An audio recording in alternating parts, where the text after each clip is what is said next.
भाटिया जी, Congress party तो कह रही है कि हैकलिंग हुई है सोनिया गांधी की, बीजेपी को माफी मांगनी चाहिए, संसद में माफी मांगनी चाहिए, और आप लोग अभी भी इंतजार कर रहे हैं कि सोनिया गांधी अधीर रंजन के बयान पर माफी मांगेंगी।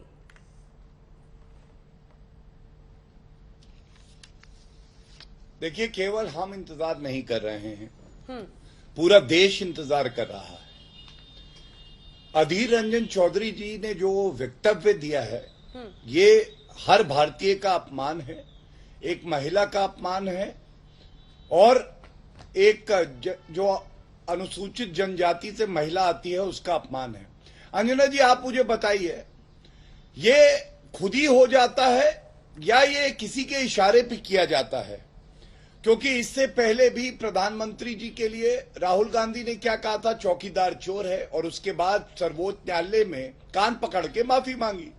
अधीर रंजन चौधरी ने अभी कुछ ही दिन पहले कहा कि प्रधानमंत्री जी के प्लेन में स्विमिंग पूल है।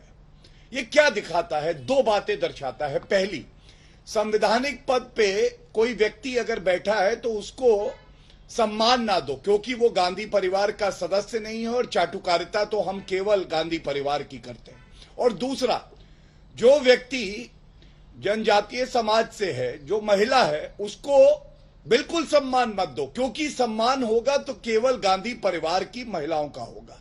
और मैं तो ये कहूंगा, ये संविधान पढ़ें।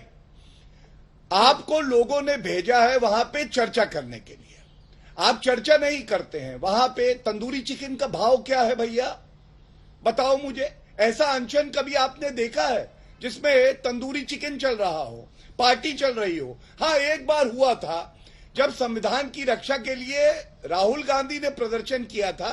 वो लंच 1 बजे के आसपास आए थे, खाना खा के, और टी में गायब हो गए 3 घंटे बाद। ये अनशन कैसा अनशन है? दूसरी बड़ी बात, आपको मालूम है राष्ट्रपति का जो आपने अनादर किया है, संविधान में अनुच्छेद 79 पढ़ना चाहिए। अंजना जी क्या कहता है? ये कहता है संसद का गठन, संघ के लिए एक संसद होगी जो राष्ट्रपति और 2 सदनों से मिलकर बनेगी। अब आप मुझे बताइए, राष्ट्रपति का आप अनादर करें और उसकी तुलना तथाकथित एक वारदात से करें कि सोनिया गांधी का अनादर हुआ है। अरे, सोनिया गांधी जी को तो चाहिए कि कान पकड़ के अधीर रंजन चौधरी से माफी मंगवाए, क्योंकि ये हर महिला का अपमान है, हर भारतीय का अपमान है जिसने राष्ट्रपति को उच्च संवैधानिक पद पे बैठाया है। सुप्रिया श्रीनेत जी, हम आपको मनीष तिवारी, आप ही की पार्टी के नेता हैं, उनकी दी हुई सलाह पढ़कर सुनाना चाहते हैं। उनका ट्वीट दिखाइए। मनीष तिवारी भी यही नसीहत दे रहे हैं कि उच्च संवैधानिक पदों पर जो लोग बैठे होते हैं उनका सम्मान होना चाहिए।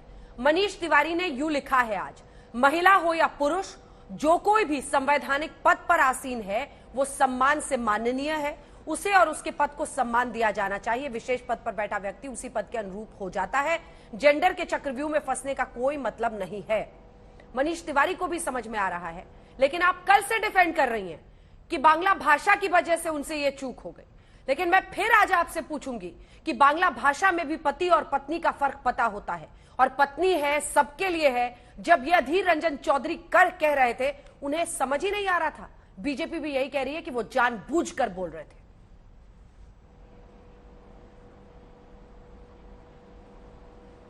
सबसे पहले तो ये मनीष तिवारी जी की अपनी पर्सनल ओपिनियन होगी, मैं उनकी पर्सनल ओपिनियन पे टिप्पणी नहीं करूंगी। अगर वो पार्टी के पदाधिकारी के होने के तौर पे बोलते तो मैं उस पर जरूर बोलती।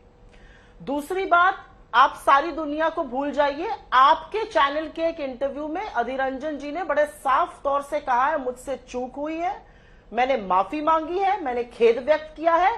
मैं तो लोकसभा में भी इस पे बोलना चाहता था, और मैं पर्सनली राष्ट्रपति जी से मिलकर इसके बारे में खेद व्यक्त करना चाहता हूं। लेकिन उसके बाद जो भारतीय जनता पार्टी कर रही है उसके बारे में बोलना जरूरी है, और मुझे लगता है कि हर व्यक्ति इस बारे में बोलना चाहेगा। मुझे थोड़ा सा एको आ रहा है, अगर आप उसको ठीक करा लें।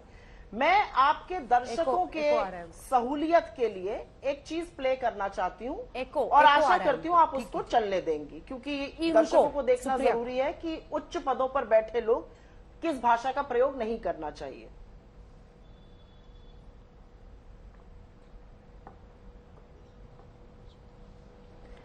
प्रधानमंत्री मोदी ने अपने प्रधानमंत्री रहते हुए जिन शब्दों का प्रयोग किया है महिलाओं के लिए, मुझे लगता है सबसे पहली माफी उन्हीं से शुरू होनी चाहिए, क्योंकि माफी नहीं मांगने से वो कहीं ना कहीं महिलाओं का अभी भी असम्मान कर रहे हैं। मैं ये बोलना चाहती हूं कि प्रधानमंत्री मोदी जब किसी की धर्मपत्नी को 50 करोड़ की गर्लफ्रेंड कहते हैं, एक पूर्व प्रधानमंत्री की विधवा को कांग्रेस की विधवा कहते हैं, एक औरत को शूपनखा कहते हैं, एक मां को जर्सी गाय कहते हैं, और उसके बारे में स्लिप ऑफ टंग नहीं है। स्लिप ऑफ टंग उनका शायद बेटी बचाओ बेटी पटाओ था, मैं मानती हूं, उस पर हमने इसीलिए कोई बवाल नहीं किया, मानवीय भूलें हो जाती है। इसके बारे में वो क्या कहेंगे जो उन्होंने होशो हवास में चुनाव रैली में भद्दे गंदे बेहूदे तरीके से बात बोली और इस पे हंसे। इसके बारे में मैं क्या कहूं, क्योंकि वो देश के प्रधानमंत्री हैं, सर्वोच्च पद पर बैठे हैं। How is he leading by example? माफी तो सबसे पहले प्रधानमंत्री जी को मांगनी चाहिए अपने काम के लिए, और अगर बाकियों के लिए माफी मांगने की बात आ जाएगी ना अंजना जी, तो बड़ी दिक्कत हो जाएगी। मेघालय में इनका उपाध्यक्ष पकड़ा गया है, नाबालिग बच्चों से जिस्म फरोशी का धंधा कराता था। उदयपुर के टेररिस्ट से इनके लिंक हैं। तैयब हुसैन शाह लश्कर का टेररिस्ट पकड़ा गया, इनका आईटी सेल का चीफ था राजौकड़ी का। उसके बारे में माफी कब और कौन मांगेगा और कब वहां से बातें आएंगी, मैं ये जानना चाहती हूं। असलियत यह है जो स्मृति ईरानी ने कल सदन में किया, एक दूसरी महिला सांसद के साथ जो 5 बार की सांसद है, कांग्रेस की अध्यक्ष है, यूपीए की चेयरपर्सन रह चुकी है, वो शायद सदन में बहुत ही गिरा हुआ और निंदनीय काम किया। और इसके बारे में सिर्फ कांग्रेस नहीं बोल रही है, तमाम वो सांसद, चाहे वो सपा के हो, चाहे वो बसपा के हो, चाहे वो अन्य पार्टी के हो, एनसीपी के हो, वो आंखों देखा हाल उसके बारे में बता रहे हैं। तो सारा संसद झूठ बोल रहा है और एक स्मृति ईरानी जी ने सच की घुट्टी पी ली है, ये अपने आप में अलग चीज है। और मैं 5 सेकंड में एक बात जरूर कह देना चाहती हूँ। आपने कहा स्मृति ईरानी की और सोनिया जी की नोकझोंक, ये नोकझोंक हो ही नहीं सकती अंजना जी, क्योंकि सार्वजनिक जीवन में पिछले 30, 35, 40 साल से सोनिया जी का कंडक्ट जितना ग्रेसफुल और जितना डिग्निफाइड रहा है, स्मृति ईरानी जी का उतना ही ओछा रहा है। यह मैं एक औरत होने के नाते कहती हूं।